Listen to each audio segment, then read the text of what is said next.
मेरे प्यारे बच्चे और बच्चियां, जय स्वामीनारायण। प्रेम विद्या मंदिर से मैं मेहुल सर आपका सामाजिक विज्ञान पढ़ाऊंगा। अभी कक्षा 7 और इसमें सेमिस्टर 2, इसमें पहला चैप्टर है मध्ययुगीन गुजरात। तो मध्ययुग का गुजरात कैसा था, कैसी राज्य व्यवस्था थी, कैसी संस्कृति थी, कौन कौन से राजा ने राज किया, उसके बारे में ये जो हमारा वीडियो है इसके अंदर हम देखेंगे, इस पाठ के अंदर भी देखेंगे। ठीक है, तो सबसे पहले आप लोगों को निवेदन है कि आपकी सामाजिक विज्ञान की जो किताब है वो आपको पास में रख कर ही बैठना है, जिसे मैं जो भी पढ़ूँ वहाँ आपको ध्यान देना है और जो मैं बताऊँ वो आपको समझना है। ठीक है, तो पाठ पढ़ना शुरू करेंगे।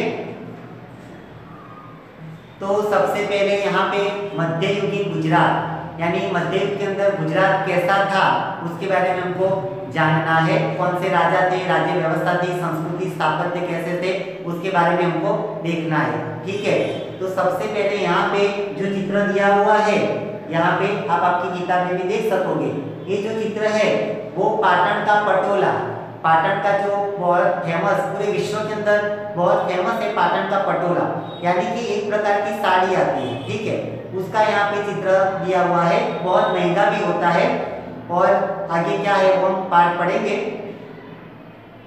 एक कलाकार आज गांव में रावण हत्था द्वारा गीत गाए हुए गांव में घूम रहा था। बच्चों की टोली भी उसके साथ घूम रही थी। यह कलाकार बार बार गीत गाता था।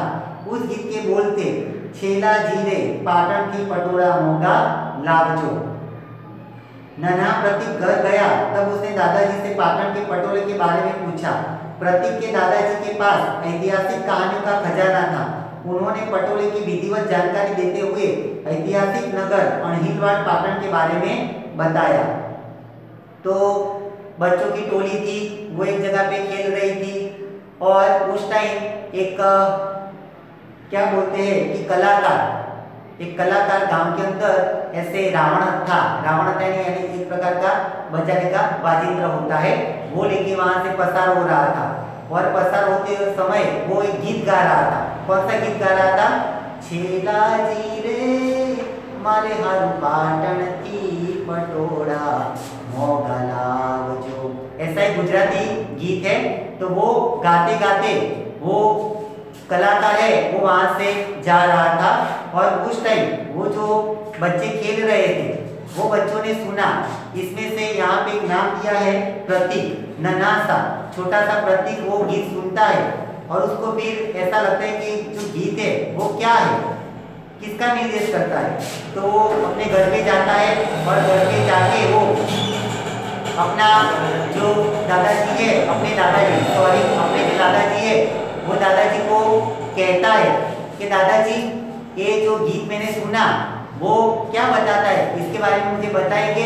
तो दादाजी के पास बहुत सारी ऐतिहासिक कहानियाँ होती है, पाटन के बारे में भी वो बहुत कुछ जानते होते हैं। तो फिर वो दादाजी वो नन्हा सा जो प्रतीक है उसको पाटन का जो पटोरा है और पाटन का जो इतिहास है इसके बारे में वो फिर आगे बताते हैं, वो हम अभी आगे देखेंगे। मध्यकाल में ईस्वी सन 746 से 1304 यानी कि लगभग 560 वर्ष तक गुजरात में चावड़ा वंश, सोलंकी वंश और वाघेला वंश के शासकों ने शासन किया। उनके शासन के दरमियान राज्य की राजधानी अणहिलवाड़ पाटन थी, जो अणहिलवाड़ पाटन के रूप में भी जाना जाता था। वर्तमान में पाटन के पश्चिम में स्थित अनावड़ गांव ही अणहिलवाड़ का अपभ्रंश नाम है। यानी आज से 560 वर्ष पूर्व कौन कौन से राजा पाटन में राज किया उसके बारे में दादाजी पहले बताते हैं कि जैसे अभी गुजरात की राजधानी कौन सी है, कैपिटल गांधीनगर। उस टाइम आज से 560 वर्ष पूर्व उस टाइम जितने भी राजा राज करते थे, यहाँ पे पूरा लिस्ट दिया है। सोलंकी, वाघेला वंश, ऐसे वंश के जो राजा ने राज किया उस टाइम उनकी राजधानी पाटन थी और उसको अणहिलवाड़ पाटन के नाम से जाना जाता है। ये अणहिलवाड़ पाटन नाम कहाँ से आया? तो बाजू में एक गांव था, वो गांव का नाम अनावड़, यहाँ पे लिखा है अनावड़ गांव था। वो अनावड़ गांव के नाम जो अपभ्रंश नाम होके अणहिलवाड़ पाटन, ये पाटन राजधानी का नाम फिर अणहिलवाड़ पाटन वो हुआ।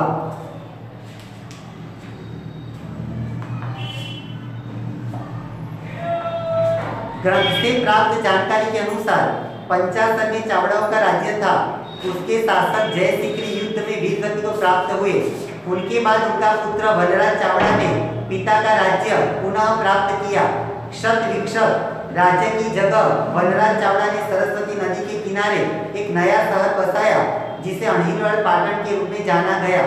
ऐसा कहा जाता है कि अपने पिता का राज्य पुनः प्राप्त करने में मदद करने वाले मित्र अणहिलवाड़ के नाम से शहर का नाम अणहिलवाड़ पाटन रखा था।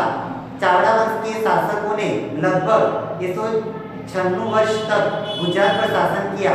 उसके बाद सोलंकी वंश के शासक गुजरात की राज्य सत्ता पर आए। तो यहाँ पे जय सिकरी यहाँ पे नाम लिखा है, वो शासक था।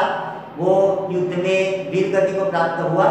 इसके बाद उसका जो लड़का था वनराज चावड़ा, वो उस टाइम मध्य गुजरात में उस टाइम उसका राज था। लेकिन उसके पिता जब वीरगति को प्राप्त हुए तो उसके पास से भी राज चला गया था।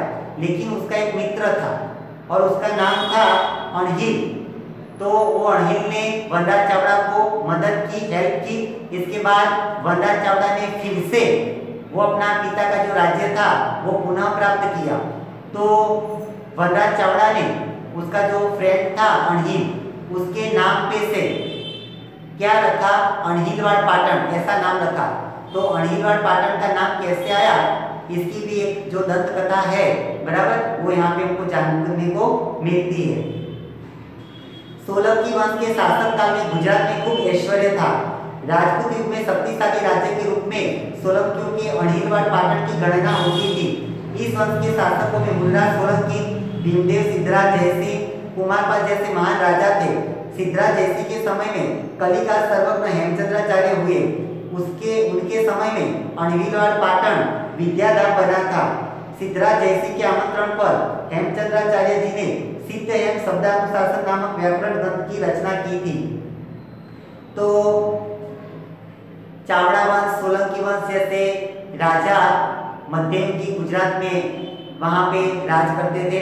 पाटन के अंदर उनकी राजधानी थी। तो उस टाइम सोलंकी वंश के राजा, इसमें बहुत सारे राजा हो गए। यहाँ पे सब नाम लिखा है कि मूलराज सोलंकी, भीमदेव सोलंकी, सिद्धराज जयसिंह, कुमारपाल जैसे राजा सोलंकी वंश में हो गए। वो लोगों ने भी मध्ययुगीन गुजरात में राज किया।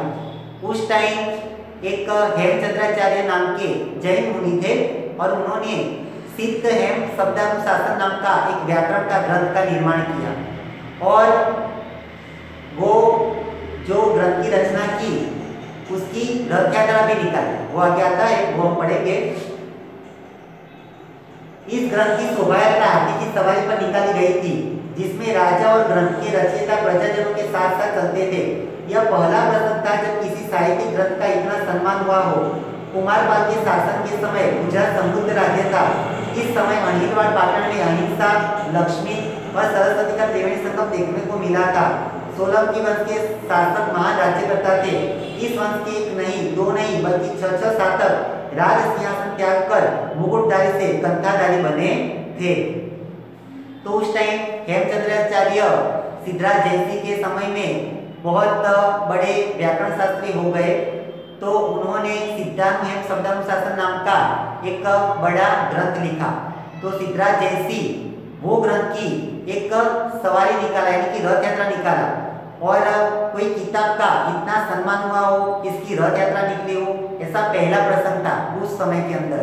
और इसके बाद इस सोलंकी वंश के अंदर 6 राजा ऐसे हो गए कि जो पहले राज करते थे, इसके बाद उन्होंने संन्यास लिया हो।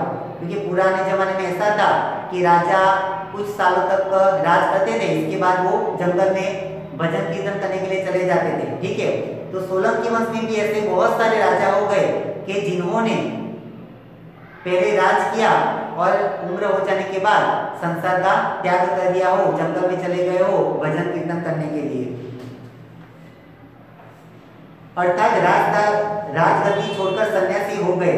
इसकी जानकारी पुस्तकालय से प्राप्त कीजिए। अणहिलवाड़ पाटन के राजा और विद्वान महान थे। अणहिलवाड़ पाटन के राजा विद्वान और महान थे। यहाँ पे थोड़ा जो वाक्य रचना लिखी इसमें थोड़ा मिस्टेक है। राजा विद्वान और महान थे, ऐसा है, लेकिन और पहले लिख दिया है तो वो यहाँ पे थोड़ा मिस्टेक है। उसी प्रकार वहां की रानियां भी महान थी। रानी उदयमती ने प्रजा के कल्याण के लिए सीढ़ीदार कुएं का निर्माण किया था। यह कुआं रानी की बावड़ी के रूप में प्रसिद्ध है। 7 मंजिलों में निर्मित यह कुआं कला और स्थापत्य का अद्वितीय उदाहरण है। कुएं में बनी पत्थर की कलात्मक मूर्तियां सोलंकी युग के वैभव का परिचय कराती है। राजमाता मीनल देवी भी सदैव प्रजा के कल्याण के लिए तत्पर रहती थी। सिद्धराज जयसिंह की माता राजमाता मीनल देवी ने राज्य से यात्रा कर बंद करवाया था। उनके कहने से धौलका में मलाव तालाब एवं विरमगांव में मुसव तालाब का निर्माण किया गया था।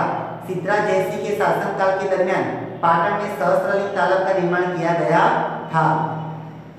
तो उस टाइम राजा जैसे महान थे, इसी तरह रानियां भी वो महान थी। तो यहाँ पे 2 रानियों के बारे में बताया है, एक तो उदयमती और दूसरी मीनल देवी।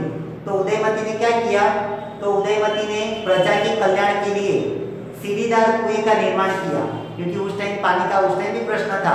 तो उस टाइम उन्होंने सीढ़ी की रचना की और कुआं ऐसा बनाया कि जिसमें पानी का संग्रह हो सके। ठीक है। दूसरा, कुएं में पत्थर की कलात्मक मूर्तियां, उनका भी उस टाइम उन्होंने क्या है लगवाई, मूर्तियां भी लगवाई। तो एकदम कुआं एकदम कलात्मक कुआं बनाया। इसके बाद राजमाता जो मीनल देवी थी, उन्होंने यात्रा कर बंद करवाया, क्योंकि मीनल देवी का जो पुत्र था सिद्धराज जयसिंह, उन्होंने क्या किया था कि यात्रा कर डाला था कि जैसे हम हिंदू धर्म के और हम द्वारका जाए या ऋषिकेश हरिद्वार जाए तो आपको कर यानी टैक्स भरना पड़े। तो ऐसा तो थोड़ी चले कि यात्रा के लिए थोड़ी टैक्स होता है, ऐसा नहीं होता है। लेकिन उसने उस टाइम राजा ने सबके पे कर डाला था।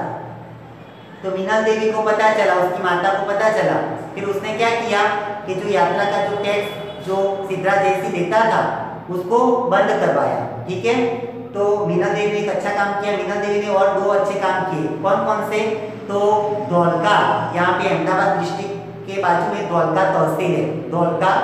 तो धौलका के अंदर मलाव तालाब का निर्माण किया। और विरमगांव, वो भी अहमदाबाद के पास विरमगांव तहसील है, अहमदाबाद डिस्ट्रिक्ट का एक तहसील है विरमगांव, वहां पे मुनसर तालाब का निर्माण किया। और मुनसर तालाब कैसा है, इसका फोटोग्राफ यहाँ पे दिया हुआ है। इस तरह से विरमगांव में भी मुनसर तालाब का उन्होंने निर्माण किया। तो हम देख सकते हैं यहाँ पे कि उस टाइम राजा जितने महान थे, अच्छे काम करते थे, उसी तरह रानी भी, उदयमती मीनल देवी रानी भी अच्छा काम करती थी। तो यहाँ तक रखते हैं, बाकी का नेक्स्ट वीडियो में देखेंगे। थैंक यू क्लास, आपका दिन अच्छा जाए। जय स्वामीनारायण।